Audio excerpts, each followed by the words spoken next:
O tema que eu vou falar hoje, ele é para psicólogo, para o pessoal da sexologia, mas ele é para profissional de saúde em geral. É para quem lida com gente. Então, hoje a gente vai falar aqui um olhar que eu venho observando de algumas narrativas que estão por aí, de casos que vêm aparecendo lá nos casos que a gente supervisiona, no time TCS, que é o time dos meus alunos, ao longo desse ano, né? E aí chega primeiro no consultório do sexólogo, mas daqui a pouco vai aparecendo assim de uma forma muito mais disseminada, que tá bombando nas redes sociais. Enfim, alguns temas que eu tenho certeza que vão brotar no seu consultório. E eu sei que muitas das pessoas que não têm uma formação específica na área da sexualidade vão ter dificuldade de entender exatamente. Às vezes esse tema vai chegar meio fragmentado, meio mais ou menos, para o paciente não embrulha para a gente de presente, como eu vou embrulhar hoje aqui para vocês. Primeiro tema que eu quero falar hoje é um tema um pouco polêmico e eu não vou entrar na polêmica aqui. Vamos falar dele tecnicamente, como é o que a gente faz. Heteropessimismo. Vocês já ouviram falar nesse tema? Há umas semanas atrás eu fiz um vídeo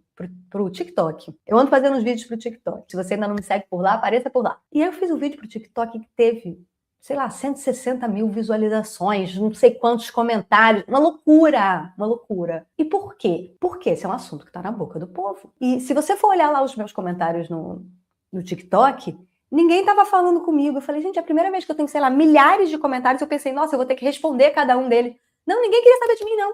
Eles estavam falando entre eles sobre o quanto que todo mundo estava passando por isso. Nossa, finalmente eu entendi um nome para isso que eu estou sentindo. Finalmente eu entendi o que é isso, faz todo sentido. E aí, enfim, os homens reclamando e elas xingando, enfim, essas coisas que acontecem em rede social. Mas vocês imaginam que tinha lá 150 mil pessoas assistindo meu vídeo até o final, era um vídeo de 8 minutos, e comentando loucamente. O que isso significa? Essas pessoas vão bater no seu consultório. E talvez elas não venham com essa queixa. Talvez elas venham com queixas no sentido de que assim, ai, eu não tenho mais paciência para me relacionar, eu nem penso em casar e ter filhos, e eu tenho 15 anos, eu tenho 20 anos. Eu queria uma parceria, mas ai, me dá preguiça. Não tenho tempo para ter um relacionamento agora. Estou aqui falando de falas de mulheres, tá? Porque esse é um fenômeno que vem mudando especificamente do polo feminino. E tem sim um componente de gênero que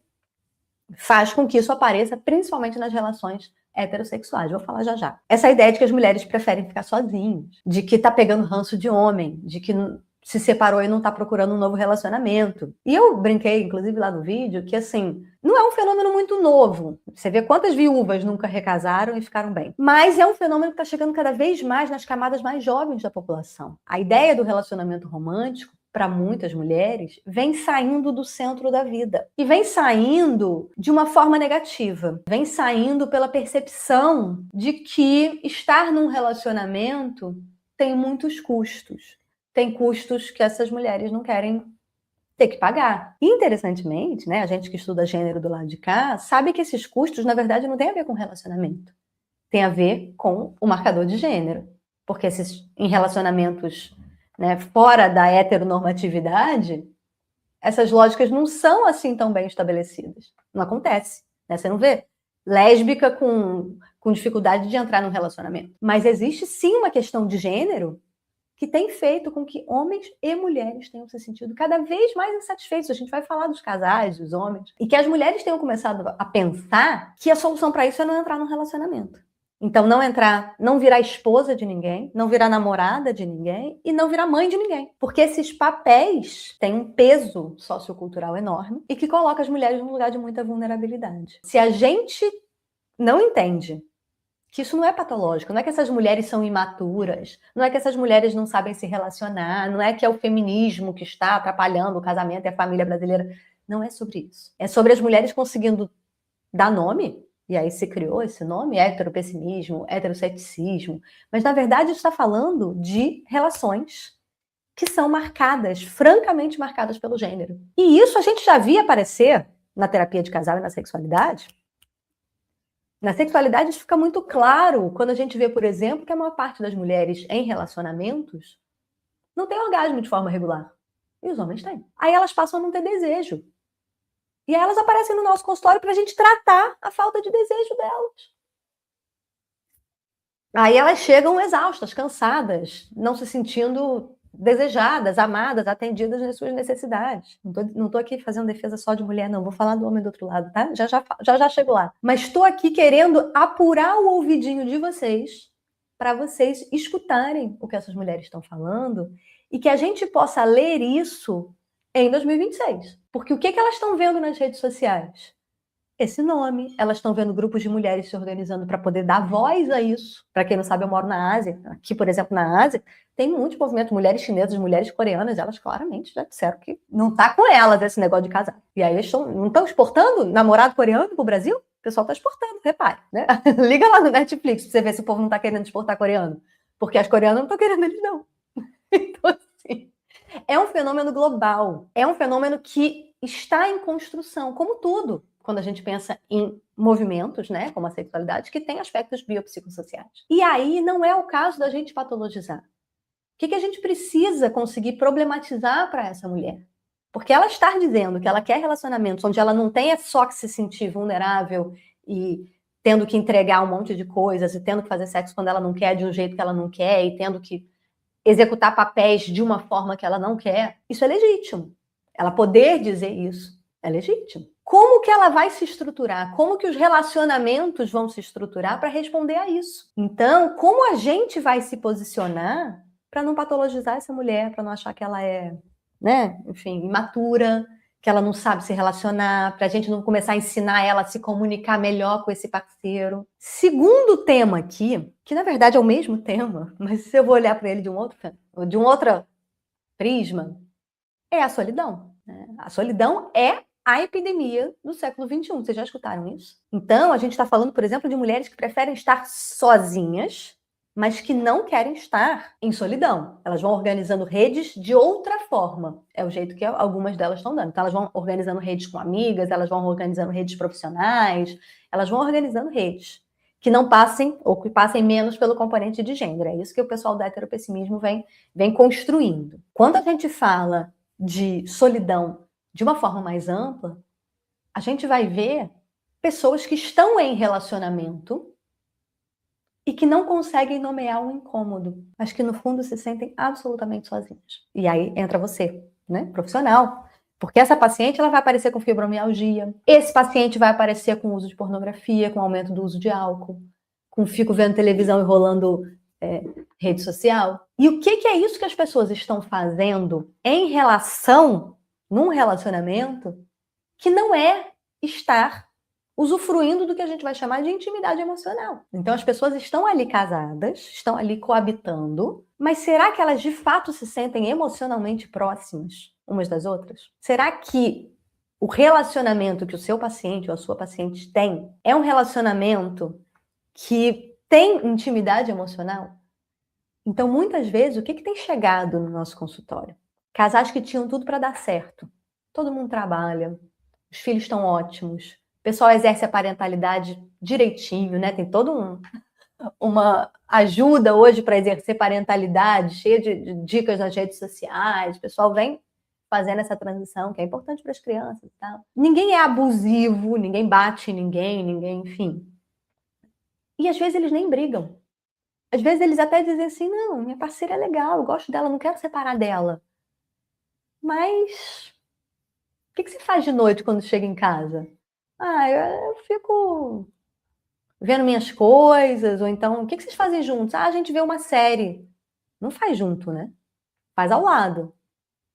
Mas as pessoas conversam, as pessoas trocam, as pessoas falam das suas angústias, as pessoas têm atividades comuns onde elas estão de fato interagindo, porque de verdade, assim, ver Netflix um ao lado do outro, claro, pode ser, não estou dizendo que não pode ver Netflix, mas estou dizendo que se essa é a única atividade que o casal faz junto, parece normal nos dias atuais, mas observe, porque não era isso que se fazia antigamente. E aí isso vai aparecer como o sexo não tá legal, a gente faz menos, né? E aí vem um pessoal enfim, querendo vender coisa na internet para vocês, dizendo assim, tem que fazer sexo 3 vezes na semana.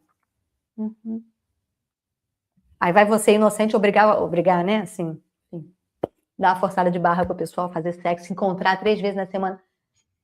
Eles não conseguem olhar no olho. Bota eles para olhar no olho um do outro, você vai ver que eles acham desconfortável. Faz esse exercício. Não faz não, que eles não vão voltar no consultório. Você precisa no consultório, eles não vão voltar, não. Pegar um casal e falar assim, olha no olho um do outro e ficar aí 3 minutos olhando no olho um do outro, eles não vão voltar para a terapia, tá? Porque é desconfortável.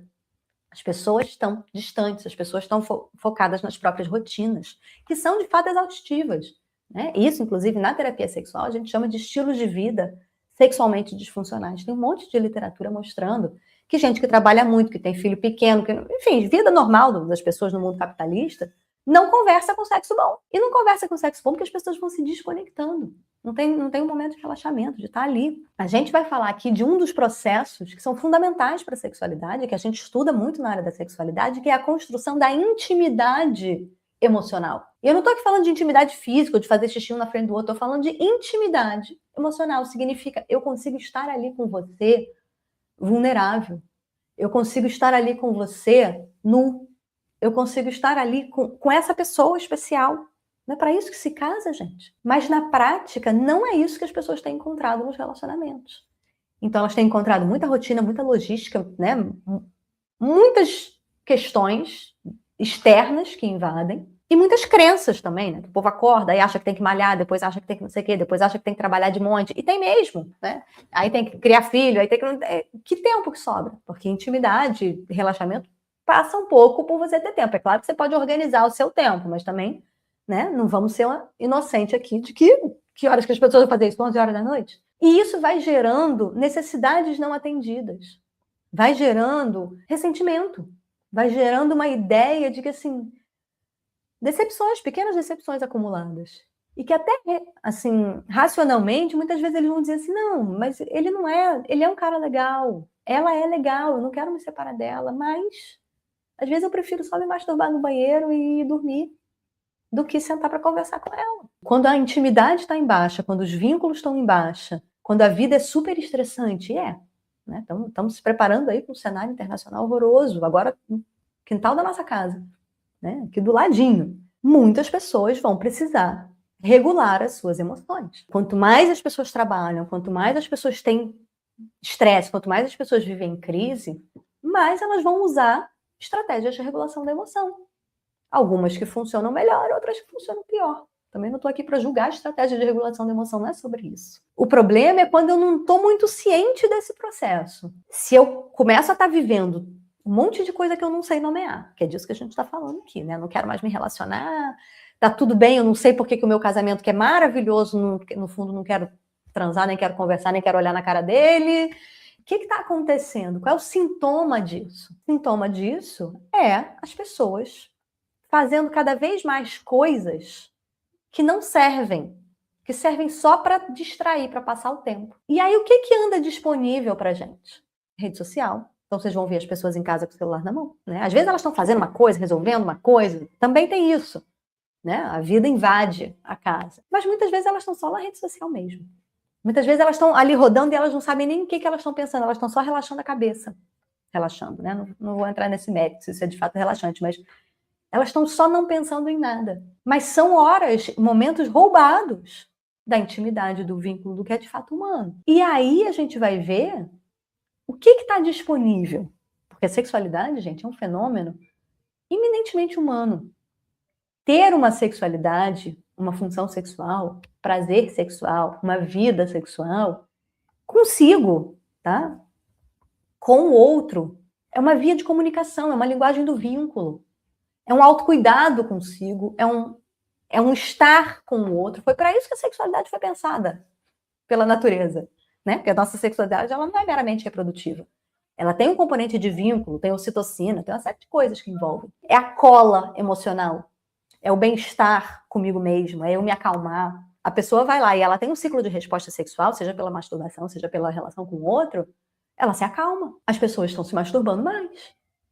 E por que elas estão se masturbando mais? Porque elas estão se encontrando menos. Porque se encontrar dá um trabalho danado. Estou falando que se encontrar é com a parceira que está fora do banheiro. Envolve uma série de aspectos que, às vezes, o consumo de conteúdo explícito resolve em 30 segundos. E aí elas vão ter ali um ciclo de resposta. Estou falando majoritariamente aqui de homens, Mas estou falando de mulheres também, tá? Mulheres do século XXI. Perguntem para os pacientes de vocês. Porque muitas vezes é o lugar onde elas vão ter mais prazer. E aqui a gente tem um componente que é muito de gênero. Lembra que eu falei para vocês que as mulheres se relacionam e na relação sexual, muitas vezes elas têm menos prazer do que no sexo sozinha? Porque, enfim, tem todo o componente de gênero aqui que faz elas, né, terem um sexo que não serve para elas. Aí elas querem menos com o parceiro e elas descobrem que sozinha está melhor. E muitas vezes isso vai ser um lugar, sim, de, principalmente para as mulheres, de encontrar satisfação sexual, que elas não têm na parceria, ou uma satisfação sexual mais interessante, com menos custos, mas também para os homens, mas também para as minorias. Quando a gente fala de, está aumentando o consumo de... Com certeza, está aumentando o consumo disso, está aumentando o consumo de drogas em geral, está aumentando o consumo de açúcar, está aumentando o consumo de rede social, está aumentando o consumo de um monte de coisas que está disponível, estão aí disponíveis, e que as pessoas estão usando para lidar com esse vazio enorme, para lidar com o que as relações e o mundo e a vida não está deixando elas terem. Essa lógica, né, de mundo digital, de vida estressante, de vínculos não satisfatórios, né, vínculos muito pobres, vínculos muito ameaçados, muito baseados em desempenho, onde as pessoas não se sentem muito confortáveis, aparece também, e aqui eu vou chegar no nosso quarto tema, na infância e adolescência. Pensa só, gente, eu tenho um curso inteiro sobre infância e adolescência, se vocês quiserem, tá lá disponível para vocês.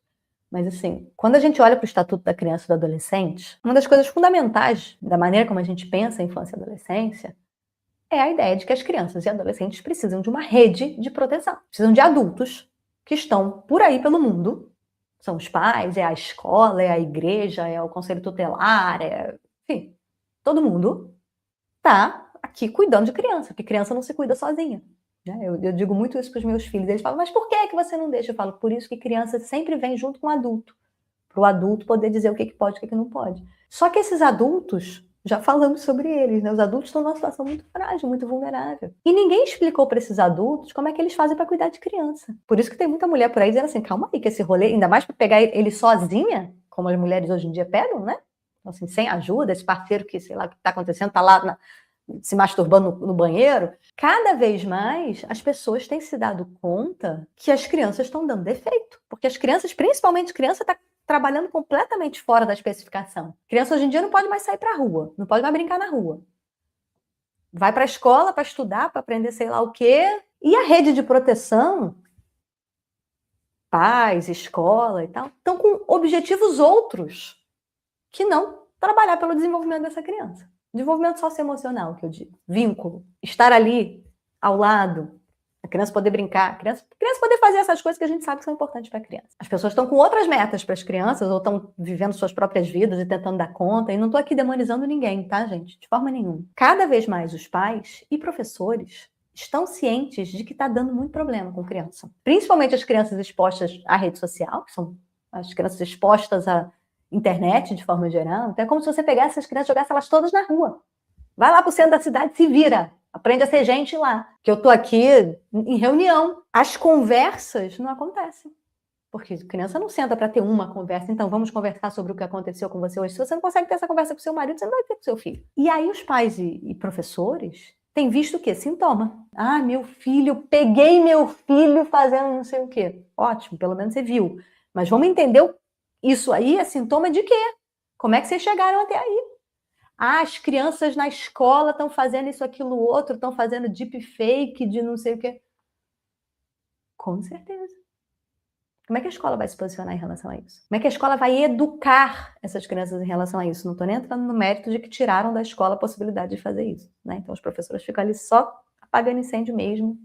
Professores, estamos juntos, tá? Acho que tem uma demanda cada vez mais crescente, porque o que a gente vê? Antigamente, se você tinha uma criança desviada, digamos assim, a criança que está dando defeito, você levava ela para onde? Para o psicólogo? Quem vai te ajudar com essa criança? Quando os pais e a escola não dão mais conta, essas crianças batem nos nossos consultórios. Esses pais estão em atendimento com você, é a sua paciente de ginecologia, pode perguntar para ela. E aí, como é que estão as coisas lá com seus filhos, adolescentes? Deve estar cheia de dúvida. E quando eu falo que isso é tema da sexualidade, é porque esse assunto é um assunto de muito interesse de criança e adolescente? É um assunto de muito interesse dos seres humanos de forma geral. Só que criança e adolescente precisa ser exposto a isso com supervisão de adulto, no momento certo, com, né, uma série de competências e habilidades que eles precisam ir construindo para chegar lá no final da adolescência, na vida adulta, podendo ter uma vida sexual saudável. Mas quem ensinou os pais e os professores a ajudarem as crianças nesse sentido? E se os professores não podem, já não dão formação para eles, a escola raramente consegue fazer um trabalho bom nesse sentido, e eu acho que tem muito a ver com a maneira como a sociedade tem olhado para isso. Os pais não têm formação nenhuma para fazer isso. Vocês acham que quem que vai pegar essa demanda?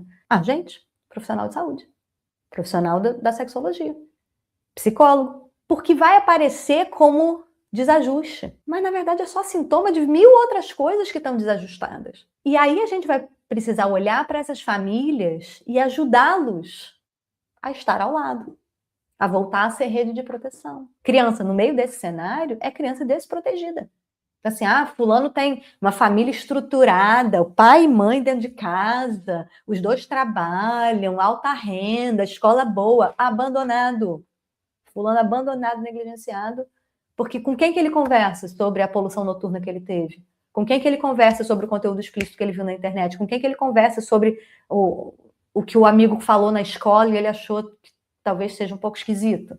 Com ninguém. No fundo, a gente tem um lugar de muita solidão para os adultos, para as crianças. E quem que vem absorvendo esse tipo de demanda? A gente? A gente, quando eu falo, é profissional de saúde. Então, assim, vocês imaginem a demanda que chega pra gente. Tamanho da demanda. Quando você se posiciona como alguém que consegue resolver esse tipo de problema, estou aqui falando de quem consegue resolver de fato, tá? Baseado em ciência. Porque aí o que acontece? Tem um monte de gente aí na rede social se posicionando como mãe especialista. Eu vou te contar como eu faço a partir das minhas crenças religiosas, como se faz. Como é que a gente protege de abuso. Tá, mas é muito para além disso, né, gente? Enfim, proteger de abuso é super importante, mas e o que mais? Quando a gente pensa no desenvolvimento, quando a gente pensa nos comportamentos que a gente quer que essa criança e esse adolescente tenham. Não é para quem trabalha com criança, não. É para quem trabalha com criança também, mas é principalmente para quem trabalha com adulto. Porque quem largou de mão essa história foram os adultos. E aí as crianças hoje em dia estão sendo educadas pela internet. Tem aparecido esses assuntos no consultório de vocês? Vocês se veem em condição de dar conta disso? Tem método? Foram treinados para isso? Porque eu entendo daqui que são os temas que vão aparecer no consultório de vocês. Não tem nenhuma novidade. Eu falei aqui de algum tema que, nossa, um tema que ninguém tinha pensado. Você abrir seu feed do Instagram, aparece o tempo inteiro. E por quê? Porque é isso que está acontecendo no mundo. Mas a gente não tem chave de leitura. E muito poucas pessoas têm. A maior parte dos profissionais de saúde não tem nenhum treinamento nesse tipo de tema. Nenhuma ferramenta para fazer esse raciocínio clínico. Não tem nenhuma ferramenta para, principalmente, intervir. Porque a gente está falando aqui muito de compreender. Mas, na prática, o que o paciente precisa é que você faça alguma coisa com aquilo. Não adianta você entender e ficar com aquilo para você. Né? Você precisa realmente fazer alguma intervenção.